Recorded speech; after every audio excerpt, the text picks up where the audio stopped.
ni pi bang wa ing but sang khap ing chin ko han em đúng là dịch lê rồi về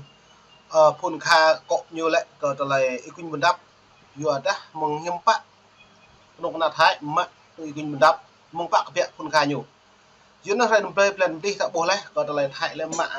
ikun bundap lại vừa cỡ chỗ kiểu rồi đúng sắm mắt tôi ra đây hiểm pa lần chặt thái đây nhục hay nhum đã rõ bởi anh này pol mà rõ buồn cùng như lệ nhô lệ bông mão vừa được tiệm mong con nông Nam Việt Nam trốn thật đấy lấy mắt ikun bundap vừa cái lại nhung chút xu có chẳng hại đấy chẳng mạ ấy là luôn nuôi con thì chẳng mạ đừng vấn đề này là luôn nuôi mất cha được nhau hội đồng bảo an quốc lên tống keng thái lên vợ với hàng lấy cây cờ nằm mức lấy đáng có sản nắm lửa dân câu này lại mày màu mạ lấy video của anh em mi vàng mệt và phòng tuần sang xem lăng hiếm bạn nuôi nạn đi gà đó lại rằng xem lăng rằng tôi xem lên tống rằng keng yêu lên tính hàng lại mang lên mặt đặt nên là mày về xem lăng địa cùng theo và lấy lên này.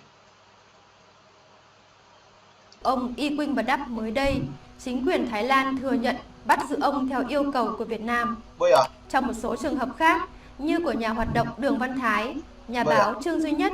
có chứng cứ khiến các tổ chức nhân quyền quốc tế khẳng định rằng Việt Nam đứng sau các hoạt động bắt giữ và dẫn độ.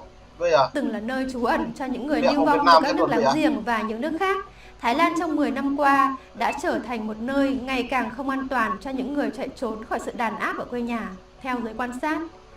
ngày càng có nhiều nhà hoạt động và bất đồng chính kiến lưu vong phải chịu sự đe dọa, quấy rối và giám sát, thường là với sự thông đồng của chính quyền Thái Lan. Các vụ bắt giữ và theo dõi. Ông Y Quynh Bật Đắp non tạm mực là pi bằng rõ thầu các lạc bộ miền dòng từ buồn sảng từ lại rẽ lại giật lề kéo tới rẽ bình rõ về mong lại hình BBC News cất lại đã rõ về tối hàng thái có một thái là nhiều công nhận từ lại rõ mát lên tương thực hiện mong có một đang có sản Việt Nam tuần duy nhất Đường Văn Thái lũ nơi và từ lại vật dạ này Quỳnh Bật Đắp thực hiện một chủ mưu như sóc trốn để càng mạnh duyệt nó tạo bộ ra này hết bạn lại tôi thay nó lại tạo bộ như một lưu đảng lê tức rằng chấp nhận cha là như này lại chỉ sai cha nó nuôi cha an toàn như người tin nạn lê tức cha là như này mút ma hàng lấy kê cao là phiền nắm nuôi bởi anh buồn cùng tôi không nào con sản những bạn lại nhiều keng vật lực cha hại nằm mức tôi keng lệ tôi đang con sản đây nhiều tôi đang con sản đây chỉ có một đảng duy nhất xăm cha đang làm mỏ đa đảng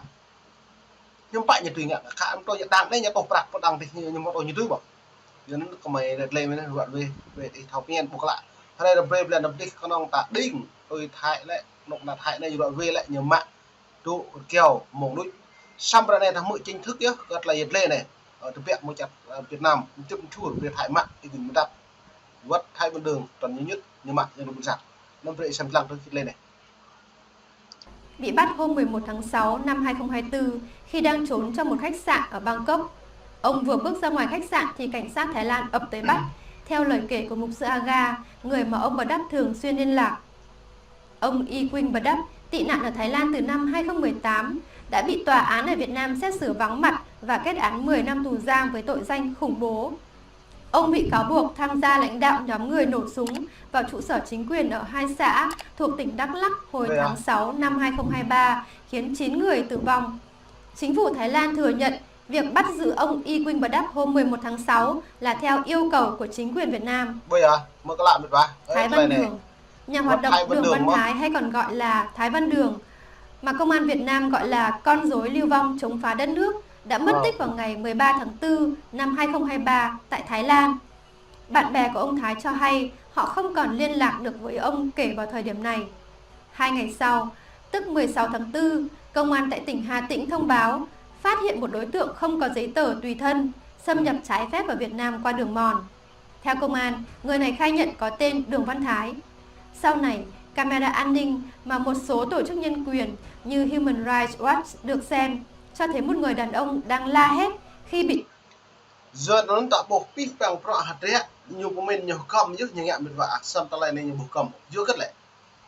hai chỗ như thì cầm tua chỗ lau chỗ như cầm như bộ cầm ta dưa nó buộc chả lại một khay mong bạc biết như tùy mát lên mới bơi đấy nhiều nhạc prai cái nắm nuôi lên đợi cái tập như kẹo gì này ăn được đủ cái tập chả đang kẹo gì mà chả đang non tôi đã buộc con nọc na đang có sẵn Việt Nam mừng đi năm bậy này hội đồng bao liên hiệp quốc nhưng bạn đang chỉ dập nhiều nuôi lại đang càng dập mà nhiều nuôi chỉnh nuôi hạt tiếp hàng này cái cào làm chả nắm nuôi rồi đang bồi dập nhiều nuôi bổ máu thuộc điệu căn mong nuôi bản địa này dựa nó nuôi đang dập con sàn Việt Nam nó lại ta bà tương đáng là đang dập nhiều nuôi vua chứ cứ nó nhất phương hướng hạt rẽ có một điểm nạp được có nhiều prai cái nhiều bộ đôi bông màu của lấy prai cái nhiều nó này chẳng chơi nhiều một prak lên một ràng riêng một lấy cào tôi là những ngã như vậy nhiều tốc prak này chứ phố đi tốc prak phố đi chứ phố này tôi hàng những ngã lại đây những ngã tôi mình còn những cào xong ra đây em bạc tôi những ngã tôi là đi buồn sạc đây cả tại vì mình đắp chính ta lên người dân bản địa lên trồng bằng non bộ một lấy so sạt ô ta câu hàng lấy đáo lên hàng lấy cái cào lật là tập phủ sama tu pa này làm cha Việt Nam tadi làm cha đi gần như kẹo mặm gì mà ta đuổi bắt hại như kẹo gì mà nhưng bạn là thế giới là lạc cái bộ mà nó này bộ này bình duyên như là ô ạt tầm như ủng hộ đủ cái nào buồn sạc đi gà đã duyên ta là duyên giáo bê có tháp hỏng nó lại bê có tháp hỏng là rằng bu rằng thâu lại này duyên rằng xem lăng rằng bộ cao ô cái bằng pro thế cái nhiều ngã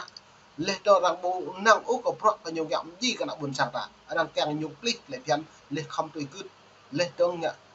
không một lời lỡ cũ của phần của lần với đây những bộ cũ nhưng nhập bộ lỡ cũ xe này các bạn chỉ dập nhiều đang bị dập nhưng mỏng mình mừng niệm năm bộ mỏng mình làm chả ta lên trong tăng doanh nhập bộ mang nhận tăng nhập bộ tôi ý bồi á còn là ý quỳnh mình đập màu lùm nước bộ doanh nào u rau nào căng bằng rôn lên trong mét vẹo không tôi đã đồ mì đi tôi có mở lại màu tươm châu mà bình một sự hin lên trong này rong lên trong lùm nuôi nằm đã đi mà bạc yang nằm pre lệ quýnh và Việt Nam ô lên thằng lu rẽ không gần đơn cái làm đúng là đoạn về đang chi tích cái đáng có sản Việt Nam nhưng bạn nội dung lên tương nhiều kép ngạ anh ạ buồn sạc đầy gà nhưng bạn như cái ngạ tôi nhiều càng ngạ tuy lại quýnh một đáp lại nhưng bạn nhiều mạng tuy mà lên thằng nhân ta nhiều mạng tuy phương hướng như ngạ nó lại nhiều màu miêu kệ như sự mạng tít bằng là buồn sạc đầy gà đó đội bóng Mỹ đội bạc hại đội bạc như càng từ ngạ với bằng ngạ tôi như ngại cái đường một thái cái chung nhất bây giờ tôi như ngại nó như mình xăm như sai lầm rất lớn đối với đảng cộng sản Việt Nam với người đi ra tân nhân trung phần nó vả nó em mỡ lét gọt lầy đợt lên này nạ buồn sang đi ra đã mô sóc sam ta lực ta đoạn như gì xăm area vào nhau như cảm để mặn gì nhưng bạn nó nói rằng dạp nhiều Việt Nam mong niệm mà đọc được rằng sẽ công vấn đối với đảng cộng sản Việt Nam vất cờ linh hán vất cầm nồng nặng vất cờ trần cái nào của người này nó mới bị xem lăng trong địa cái này lên này bị những người đàn ông khác dùng vũ lực kéo và đẩy vào một chiếc xe hơi tại Bangkok. Ông Đường Văn Thái sang Thái Lan tị nạn từ năm 2019 và đã được Cao ủy Liên Hợp Quốc về người tị nạn cấp quy chế tị nạn. Nhà báo Trương Duy Nhất Nhà báo kiêm blogger nổi tiếng Trương Duy Nhất bị bắt và bị lôi ra khỏi trung tâm mua sắm Future Park ở ngoại ô Bangkok tháng 1 năm 2019 khi đang trong quá trình xin quy chế tị nạn của Cao ủy Nhân quyền Liên Hợp Quốc. Vài ngày sau, ông Nhất xuất hiện ở Việt Nam và sau đó lãnh án 10 năm tù giam với tội danh lợi dụng chức vụ quyền hạn trong khi thi hành công vụ. Các luật sư bảo chữa cho ông Nhất cho BBC hay rằng ông Nhất nói ông bị hai cảnh sát hoàng gia Thái Lan bắt ở Bangkok. Sau đó họ giao ông cho một nhóm có khả năng là an ninh Việt Nam. Bạch Hồng Quyền, ông Bạch Hồng Quyền bị truy nã ở Việt Nam về tội gây rối trật tự công cộng khi tham gia một cuộc nuôi lại chừng cái một là Việt Nam tổ đặc hại với mặn nuôi cả nên là một sao tất ra nhiều mạng nhà cô là nhiều sốt lại phèn buộc như một thuê nuôi thái lên thằng mạng trèo thì nhiều việc lại làm cho Việt Nam nhưng bạn đã bột lại này quá nó lại này mời về xem lòng điện này biểu tình ngày 3 tháng 4 năm 2017 ở xã Thạch Bằng, huyện Lộc Hà, Hà Tĩnh. Ông sang tị nạn ở Thái Lan từ giữa năm 2000. Dối và giám sát thường là với sự thông đồng của chính quyền Thái Lan. Báo cáo của tổ chức Human Rights Watch, chúng tôi tưởng rằng chúng tôi an toàn, đàn áp và trục xuất người tị nạn ở Thái Lan. cho thấy những vụ chính quyền Thái Lan bắt tay với chính phủ các nước khác để bắt và trục xuất người ngày càng thường xuyên hơn sau cuộc đảo chính quân sự vào tháng 5 năm 2014 tại Thái Lan.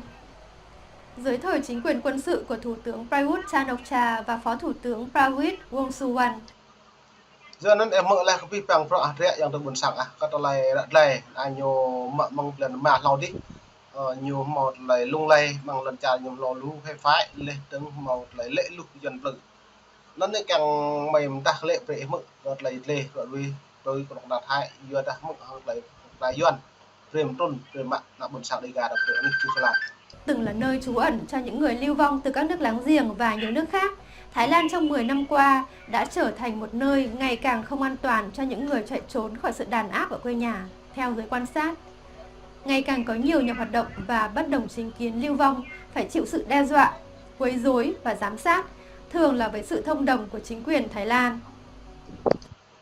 Ok, pani pibang một vài bun sang khắp yang chít lại lệ mồm nít mông được mềm đắt đi rồi lại buộc lại này ra này riêng Thái Lan chấp nhận có pro lại cái lúc nào cũng dần chụp chur lên sang mạng thì mình đáp pani bun sang khắp yang